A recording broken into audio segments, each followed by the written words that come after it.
Hello everyone, here is my rabbit and he's here to help us consider the question, are rabbits bears?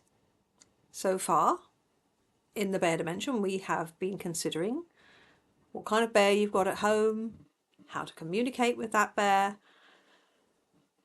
get to know them, what type of bear you've got. So the next logical question that you should have been asking yourself is, are rabbits bears? No, it's not really, is it? The fact is, I always say that you shouldn't judge a bear by their cover. So neither should you judge a rabbit by their cover. Take a look at this rabbit. Look, do they look like, I know, before anybody says, wait for the comments, it's a doggy. It's not a doggy. Look, it's a rabbit.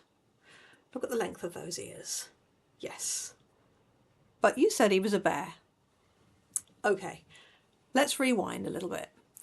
This is Rabbit, and he knows he's a rabbit because he likes carrots and he's got long ears.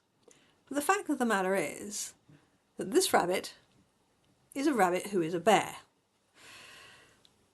Bear with me. So, Professor Darwin, who wrote the book Are Rabbits Bears, mostly on his own, but not really on his own, was motivated to write the book because of Rabbit, who said, "But I am a bear." And Darwin said, "No, you're not." He decided to write a book about the types of bears that exist in the world. And he had absolutely no intention of including rabbits in there because clearly rabbits are not bears. Rabbit, however, has a different idea. He insists that he is a rabbit who is a bear. And if you read the book, you will find out exactly what happens about that. There is a reason that we haven't got Professor Darwin with us today. Yes, he is a member of this household. But let me just show you. Do you see the rabbit on the front of this book? Yeah? Does that look like him? It pretty much does, doesn't it? I think you could make the correlation between those two rabbits. Darwin, however, is a slightly different kettle of fish. If you met the bear, you might think, oh, I'm not sure. And that is because the illustrator, the very talented Daniel Saunders, has actually taken the essence of, he's very good at doing this, he's taken the essence of the bear, who Darwin really is, and he's translated it into a drawing. And this little bear has completely come alive. So now I see them as slightly separate but connected individuals. But that's all far too complicated for you lot, so you only get Rabbit, who's a lot more recognisable, let's face it, and actually far less camera shy.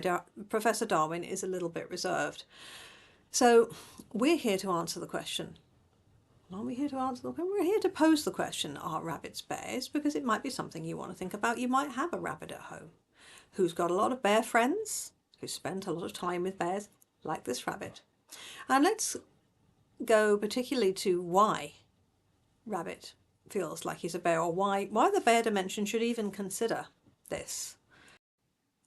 So at the end of Rabbit's second life in the bear dimension, where he had a lot of adventures with Basher, a very beastly bear, finally the attention dried up, which hopefully, as you know by now, attention is a source of energy for bears. So if they don't get it, the anima inside the bear will be drawn back to the bear dimension via the white mists, which are magical. They just turn up. So if a bear is about to descend into the jaws of the dust cart, for example, emergency situation, the white mists will just appear and you'll see the bear go into the dust cart. Yeah, you didn't like the thought, but the anima has disappeared. It's back in the bear dimension safe. So if you've ever worried about that, don't. So Rabbit, at the end of his second life in the people dimension, the white mists came and got him, and he found himself in the bear dimension. In fact, outside Professor Darwin's cottage, which is how they ended up writing a book together. But the fact is that if the white mists brought Rabbit back to the bear dimension, then why did they do that? Is there a rabbit dimension? There most definitely is a rabbit dimension. Why did Rabbit not arrive there? I'm sure the rabbit dimension's got their own version of the white mists. White long-eared mists, we don't know. But they should have grabbed Rabbit and he should have ended up back there. So it's a little bit of a mystery. And in fact, it would point to the fact that this must be a new kind of bear. I'm a bear, mummy. Exactly. A rabbit who is... See, we don't say he's a bear. We say he's a rabbit who is a bear.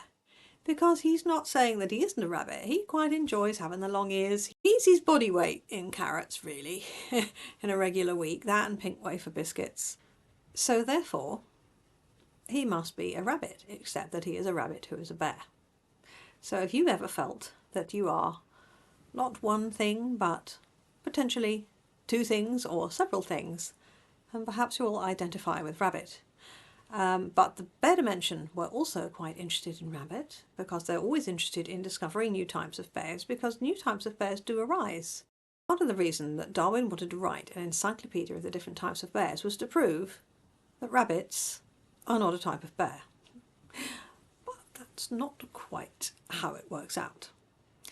So I think I'll leave you with the thought that perhaps if you look deeply, rabbits who look like rabbits could in fact be a little bit something more. But Rabbit has his own take on the subject. He did in fact do a whole publicity stunt in Bear Central to get attention, to try and draw attention, and it worked. The authorities are currently looking at whether rabbits who are bears could possibly be a new type of bear. But he invented his own rap about the whole thing. So, for the very fortunate of you who are watching, are still watching at this point, here is Rabbit's rap. Are you ready, Rabbit? Yeah. Rabbits are bears, we're bears too. Rabbits are bears and we're just like you. Long ears don't mean nothing. We still eat the same muffins. Why would I be in this dimension if I didn't have bear intentions? A rabbit ain't nothing like what you see. A rabbit is a bear, and he's just like me.